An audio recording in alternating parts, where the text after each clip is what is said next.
حضرت عبد الرحمن بن عبد رب الکعبہ رحمہ اللہ سے روایت ہے، انہوں نے کہا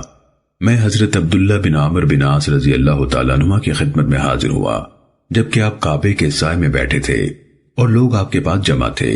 میں نے آپ کو یہ فرماتے ہوئے سنا، ہم رسول اللہ صلی اللہ علیہ وسلم کے ساتھ ایک سفر میں تھے، آپ ایک منزل پر اترے، ہم میں سے کوئی خیمہ لگا رہا تھا، کوئی تفریح کے طور پر تیر اندازی کر رہا تھا اور کوئی اپنے مویشیوں کی دیکھ بھال میں مصروف تھا۔ اچانک نبی صلی اللہ علیہ وسلم کے اعلان کرنے والے نے اعلان کیا، سب لوگ نماز کے لیے جمع ہو جائیں۔ ہم سب جمع ہو گئے۔ رسول اللہ صلی اللہ علیہ وسلم نے فرمایا، مجھ سے پہلے جو بھی نبی آیا اس کا فرض تھا کہ اسے جو بھلائی معلوم ہے اپنے قوم کو بتائے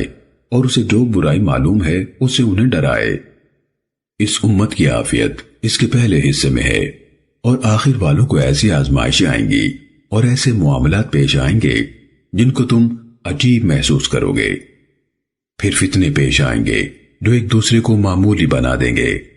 یعنی بعد والا فتنہ دیکھ کر معلوم ہوگا کہ اس سے تو پہلا ہی ہلکا تھا۔ مومن کہے گا یہ فتنہ مجھے تباہ کر دے گا،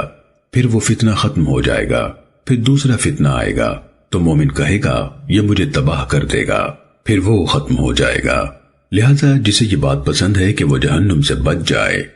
اور جنت میں داخل کر دیا جائے، اسے چاہیے کہ اسے موت آئے تو وہ اللہ پر اور آخرت کے دن پر ایمان رکھتا ہو اور لوگوں سے ایسا سلوک کرے جیسا وہ چاہتا ہے کہ لوگ اس سے کریں،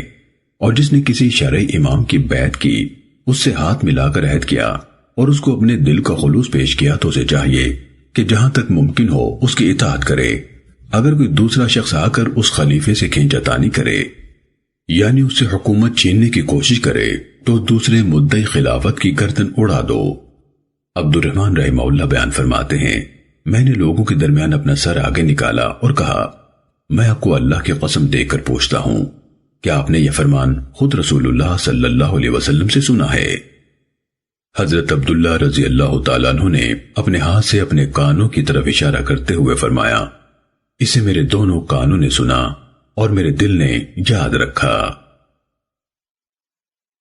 سنن ابن ماجہ حدیث نمبر 3956۔